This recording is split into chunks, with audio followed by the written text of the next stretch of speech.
How beautiful is this? I don't wanna lose my mind. I don't wanna lose myself. Tell me if I crossed the line. I ain't tryna hurt myself. Didn't wanna call your name. Only got myself to blame. Oh yeah.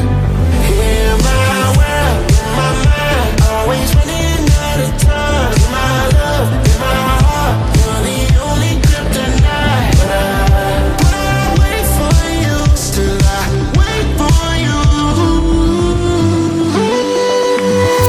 Good morning. Feels like it's been a while, and I guess it has in some respects. So, what have I been up to over the last few weeks? So, I had the pleasure of spending a whole month in Menorca. I'm going to call it the Menorcan training camp. In reality, it was a family holiday. Plus, I brought my work stuff and done some work from there. But as a result of being in a place so close to the sea, I had the pleasure of swimming in the sea every day. Now, this is training that I definitely wouldn't have got if I had been in the UK. Getting to the sea in the UK from where I am, let's get away from that sun, is tricky. It's about a 2-hour drive to get down to the beach. 2-hour drive back. It becomes a faff. Like I haven't necessarily got that time to allocate to it all of the time. Walk this way. But in Menorca, I was literally 100 metres away from the beach. That meant that I could go there every day and swim. And the good thing about the conditions in Menorca was that there's good and bad points about the conditions. The good points were that it's quite a windy place, therefore the sea was choppy, and it was a real sort of skill test and gave me a good opportunity to get used to sort of handling and working on my technique in choppy water. The bad thing about the sea there is that it was warm. Very warm, probably about 25 or 26 degrees. Now, if you remember, the channel is going to be probably, dare I say, 18, maybe below 18 by the time I swim, which will be very, very shortly now. But that wasn't the best, but I got to do a lot of training. I've done some 2-hour swims, some 3-hour swims, and a couple of 4-hour swims. With one of them being a 4-hour non-fueled swim. And you're probably thinking, why are you bothering doing that? Well, there may be a situation when I'm in the channel that, for whatever reason, I'm feeling sick or my stomach's bloated or something. I just can't stomach any more fuel. I want to make sure that I was able to be adapted to using fat as a fuel source versus carbohydrates as a fuel source in those instances. I have been building that into my training. I've been doing sessions that are low on carbohydrates. So I'll train, say today. I won't replenish my carbohydrate stores, and then in the morning I'll train again fasted without carbohydrates in my system, in order to work on those fat adaptations. And when I tested it in Menorca over a 4-hour swim, I actually found that it felt very similar to what it would feel like if I had carbohydrates in my system, which I didn't slow down. I didn't feel any more fatigued really. The water was very choppy when I'd done that swim. So all in all, that was a success, a super success. Now, you'll also be pleased to know that I've put on some additional weight. I'm now a solid 100 kilos. and I'm feeling chubby, but I'm feeling very strong. And since I've been back from Menorca, I've now swam a few times in the open water again, and I'm feeling fairly comfortable in the cold.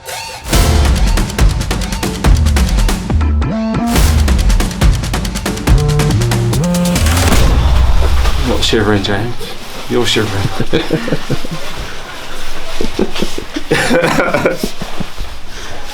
It really is crunch time now.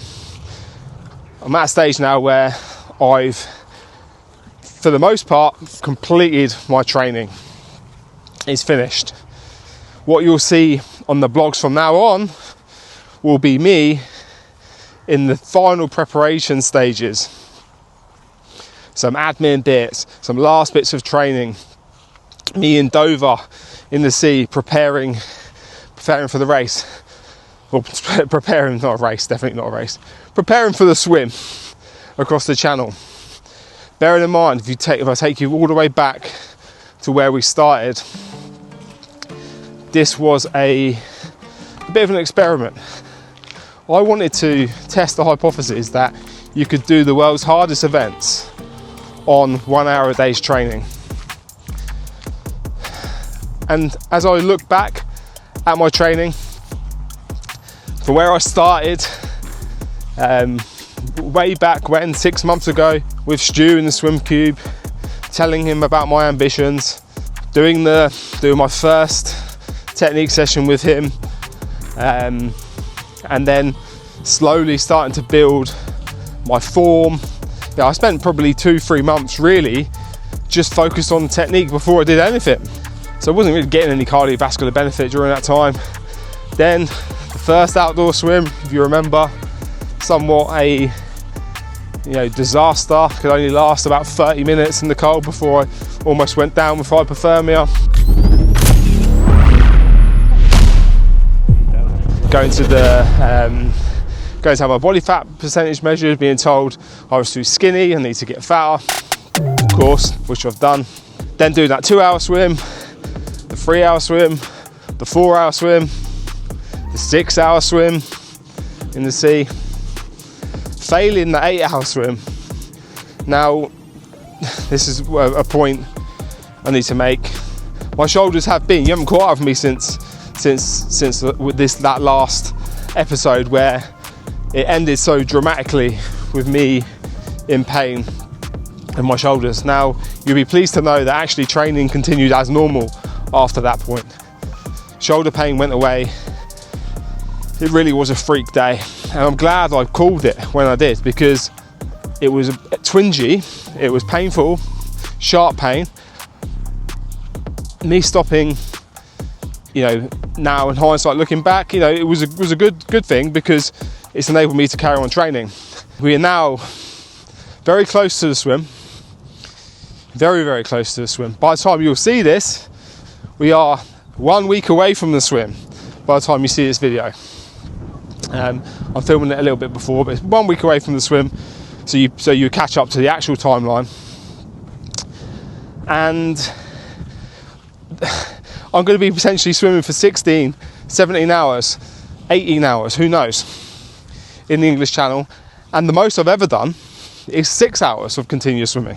If I think about me and my past, all the things I've done, I really have had, I believe, a psychological advantage over a lot of people when it comes to tolerating pain, pushing myself, going beyond what most people would deem possible. And I suspect that next week in the English Channel, I'm going to have some very tricky moments. I fully expect to be fatigued at times. I fully expect to be in pain at times. Grumpy. At the moment, the weather's not looking the best for the window. So that's broadly out of my control, but obviously that changes. Who knows? We'll know more as we get nearer. But I personally believe that I'm going to have a fantastic swim. I believe that I'm ready. I believe I've done the training. I'm in a position now where I think, you know what, I'm going to be tapering off my training somewhat, making sure that I don't injure myself in the last stages. But I feel ready. I feel physically ready. My shoulders feel good. In sessions, they're not fatiguing. I feel good in the cold at the moment, albeit have not done a longer swim in a while. I'm fat. And I believe I can get it done. I believe it's going to go well. And that is where we are. We haven't got very long. Training is done. Nothing I do now between now and Channel Day is going to impact. There's nothing I can do now that's going to make me suddenly make me better, suddenly make me fitter, etc. I just need to make sure now that I'm focused on getting there in one piece, sorting out the final bits, making sure the team are together, and then getting down to Dover and getting it done. I'm super excited. This is a big challenge, huge challenge for me. I'm really not a swimmer, but I am up for challenges. I am up for pushing myself. I am up for seeing where my boundaries lie and then pushing past them.